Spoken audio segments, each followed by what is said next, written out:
नमस्कार मित्रों, आप सती शब्द से तो भली बात परिचित होंगे।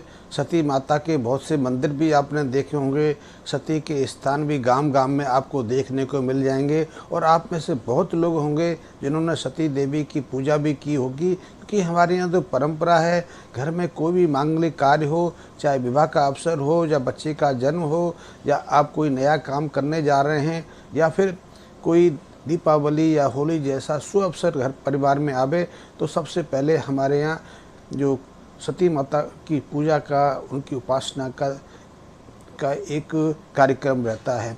सती को तो हमने देवियों के साथ, देवी देवताओं के साथ, अपने जो पितर होते हैं उनके साथ प्रमुख स्थान दिया है और हमारे जीवन में, हमारे जीवन पद्धति में सती की बहुत महत्वता रही है। लेकिन अचानक आप शायद जानेंगे कि हमारे यहाँ सती की जो पूजा अर्चना है वो इतनी मंदी क्यों पड़ गई या फिर ये परंपरा क्यों टूट गई। सती के बारे में तो आप जानते होंगे, सती प्रथा के बारे में भी आपने सुना होगा। सती प्रथा के अंतर्गत एक होता है कि यदि किसी जवान स्त्री का पति अकाल मृत्यु को प्राप्त हो जाए तो वो स्त्री स्वेच्छा से उस पति के साथ में उसकी चिता में बैठ के अपने को भस्मीभूत कर लेती है। सती एक व्यक्तिगत परंपरा है। जौहर के बारे में भी अपना सुना होगा।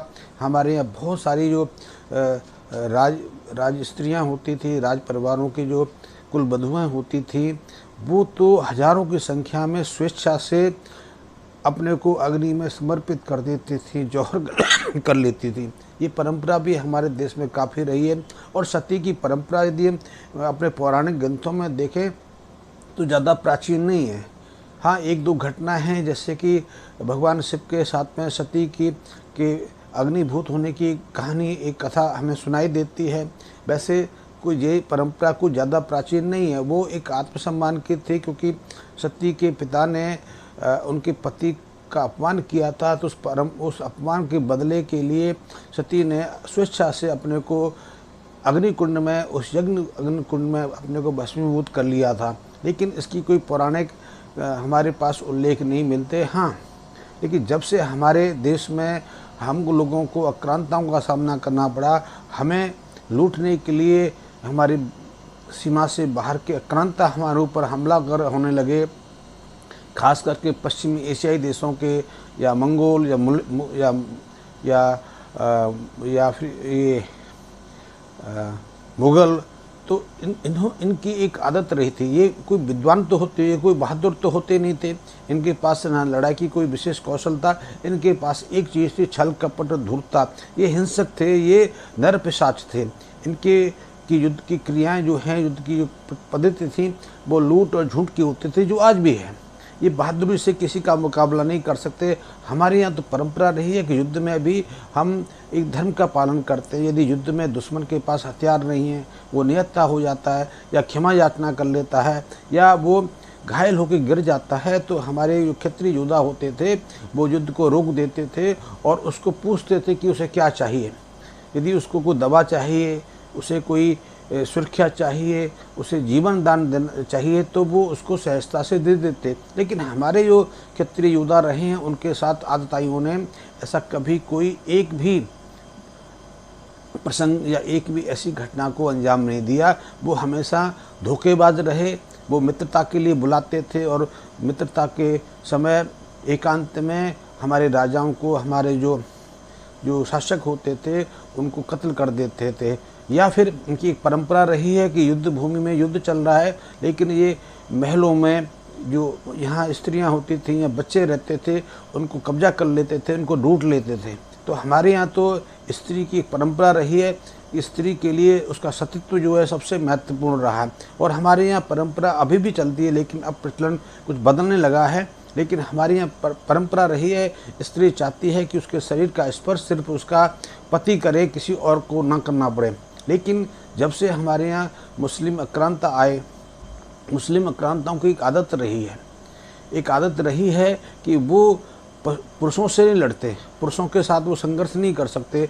उनका एक योजना रही है कि पुरुषों को युद्ध भूमि में उलझा के रखो और पीछे से उनके रनिवास पर, उनके जो महल हैं उन पर आक्रमण करो, उनके बच्चों को, उनकी स्त्रियों को, उनकी लड़कियों को, जो भी राजमहल के जो लोग हैं उनको अपने कब्जे में कर लो और उसके कारण उनको विवश करो कि वो उसके सामने सरेंडर कर दें। आप समझते हैं बच्चे, स्त्रियां हमारे लिए कितने महत्वपूर्ण हैं।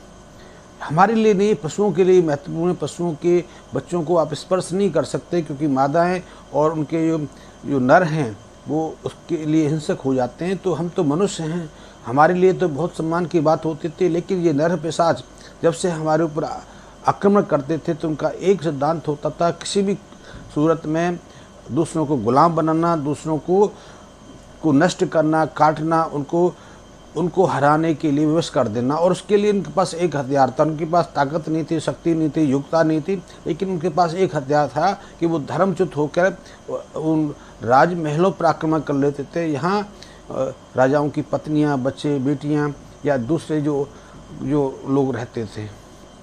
तो हमारे यहाँ सती प्रथा की जो प्रचलन शुरू हुआ है वो इसीलिए हुआ है क्योंकि यदि किसी स्त्री का पति युद्ध में वीर गति को प्राप्त हो जाए, स्त्री के पति के साथ में उसका जेठ भी हो जाए, देवर हो जाए, उसका पुत्र हो जाए, और ऐसे में क्योंकि मुस्लिमों की तो सबसे बड़ी आदत है कि वो उस मृतक को सबको नहीं देखेंगे, उसकी गर्दन को काट के उसकी स्त्रियों को, उसकी बेटियों को, उसकी बहनों को विवश करेंगे कि वो उनके साथ तत्काल निकाह करे। निकाह तो एक शब्द है, निकाह के मतलब अर्थ नहीं है, अर्थ ये है कि वो उनके साथ संबंध स्थापित करे। आप अनुमान लगा सकते हो कि जिस स्त्री के पति का कत्लेआम हुआ हो, उसके सामने लाश पड़ी हो, वो निकाह की सोच सकती है, लेकिन ये इनके लिए विवश करते थे।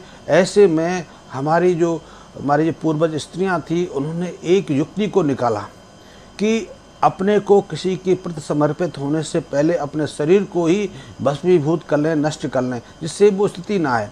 वैसे आज आप देखेंगे कई मुस्लिम देशों में तो अभी भी ये प्रचलन है। वहाँ यदि कोई जवान स्त्री की मृत्यु हो जाती है या किसी जवान लड़की की मृत्यु हो जाती है तो वहाँ मुस्लिम कंट्रियों में भी उनके माँ बाप डरते हैं, क्योंकि वैसे दरंदे उनकी जो लाश है कब्रिस्तान से निकाल के उसको भी शारीरिक संबंध के लिए इस्तेमाल कर लेते हैं। ऐसे बहुत प्रचलन हैं, और ऐसे प्रचलन यदि आज भी चलते हैं, उनका देशों में आज भी प्रचलित हैं, तो अंदाज लगा सकते हैं कि वो हमारे जैसे लोगों के साथ में, जो उनके दुश्मन थे, जिनका लक्ष्य हमें नष्ट करना था, हमें कन्वर्ट करना था, तो हमारे साथ वो किस स्थिति जा सकते थे। तो ऐसी स्थिति से बचने के लिए, क्योंकि यदि संबंध बनेंगे तो गर्भ भी ठहराएगा, बच्चे भी होंगे, और बच्चे के बाद स्त्री मातृत्व से भर जाती है, वो समर्पित हो जाती है। और बच्चे यदि होंगे तो किस नस्ल के होंगे, उनकी क्या प्रेरणा होगी, क्या होगा।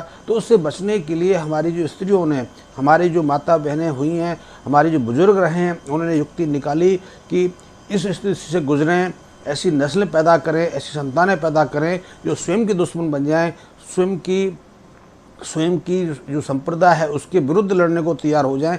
तो इससे पहले है अपने को अग्नि की भूत समर्पित कर दें, अपने को पति के साथ भस्मीभूत कर लें। इसलिए हमारे यहाँ सती का बहुत महत्व था, लेकिन ये कोई परंपरा नहीं थी, ये हर एक के लिए अनिवार्य नहीं था। ये अनिवार्य उनके लिए था जिनको ज़्यादा खतरा था या जो अकाल मृत्यु को किसी युद्ध क्षेत्र में प्राप्त करते थे। तो सती का बहुत महत्व था, लेकिन सती की प्रथा को हमारे ही कन्वर्टेड लोगों ने, हमारे से जो कन्वर्टेड होके दूसरे धर्म में गए, उन्होंने विरोध किया। इसकी कहानी मैं दूसरे एपिसोड में आपको विस्तार से बताऊंगा, लेकिन सतीत्व का, सती होने का हमारे यहाँ एक विशेष महत्व था। हमने उस महत्व को खोज दिया, इसीलिए तो आज तक हम सती के स्थान को पूजते हैं, क्योंकि हमारे परिवार में हमारी जो बुजुर्ग स्त्रियां रही हैं, हमारी जो दादियां माताएं रही हैं, उन्होंने अपने स्वाभिमान के लिए, अपने आत्मसम्मान के लिए, अपने धर्मपरायण स्थिति के लिए अपने को नष्ट कर लिया, अपने को अग्नि के भस्मीभूत कर लिया, लेकिन अपने शरीर को इन दरंदों के हाथ में नहीं जाने दिया। तो हमारे लिए सतीत्व का बहुत महत्व है, और हमें समझना भी चाहिए इतिहास क्या पढ़ाते हैं, ये कोई महत्व नहीं है, क्योंकि इतिहास तो गढ़े जाते हैं। यथार्थ और वास्तविक इतिहास को छुपा लिया जाता है कि वो हमारी पौरसता का, वो हमारे आत्मसम्मान का प्रतीक होता है। यदि आत्मसम्मान जागृत हो जाएगा तो दुश्मन तो सामने नहीं ठहरेगा। लेकिन स्थितियाँ बदल रही हैं, बदलेंगी। हमें अपने इतिहास को जानने की आवश्यकता है और हमें उस अपने जो खोए हुए स्वाभिमान है, जो आत्मसम्मान है, जो हमारी संस्कृति की गर्व गाथा रही है, उसको पुनः पाने का, पुनः भोगने का एक अवसर मिलेगा। तो हमें इसको जानना चाहिए। मैं ये नहीं कहता कि सती की प्रथा आज शुरू होनी चाहिए, लेकिन सती की प्रथा थी तो वो हमारे लिए गौरवान्वित थी। हमें उस पर शर्मिंदा नहीं होना चाहिए, चाहे हमें इतिहास में क्या पढ़ाया जाता है।